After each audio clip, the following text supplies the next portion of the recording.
Seorang pengedar narkoba jenis sabu berinisial RM warga Kota Sigli, Kabupaten Pidi diringkus tim gabungan BNN-KPD dan Polres setempat. Tersangka RM ditangkap petugas pada pertengahan Oktober 2022 kemarin, bertempat di Jalan Tanjung Krung saat hendak menuju ke Biren. Dalam penangkapan tersebut, petugas menyita barang bukti sabu-sabu seberat 101,34 gram di dalam box motor milik tersangka. Barang bukti sabu-sabu tersebut rencananya akan diedar di wilayah Biren oleh pelaku, namun berhasil digagalkan oleh tim gabungan.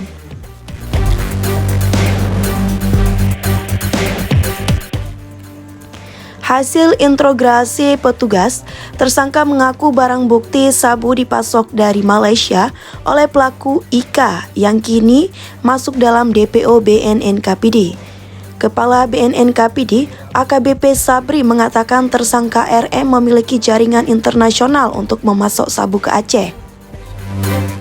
Kronologis penangkapannya adalah si pelaku ini di dalam kendaraan ataupun di atas kendaraan mungkin menuju sasaran, yaitu dia menuju ke Kabupaten Biren. Kita lakukan penangkapan di jalan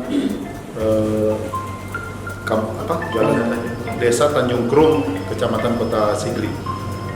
Dia terlibat dari jaringan Malaysia dan termasuk sekarang untuk pemasoknya dari Malaysia yang berinisial IK, saat ini masih DPO kita.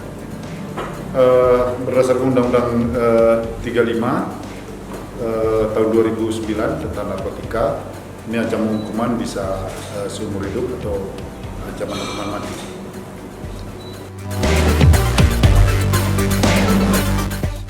Dijelaskan Sabri, terkait perkara tersangka RM kini sudah memasuki tahap P21 dan segera dilimpahkan ke Kejaksaan Negeri Pidi.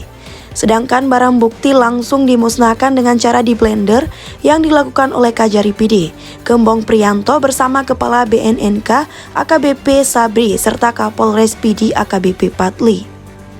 Tersangka RM telah melanggar Undang-Undang Nomor 35 Tahun 2009 tentang narkotika dan dijerat dengan Pasal 112 Ayat 2 Junto, Pasal 114 Ayat 2 dengan hukuman maksimal seumur hidup atau hukuman mati. Dari Kabupaten Pidi, Rudi Loka melaporkan.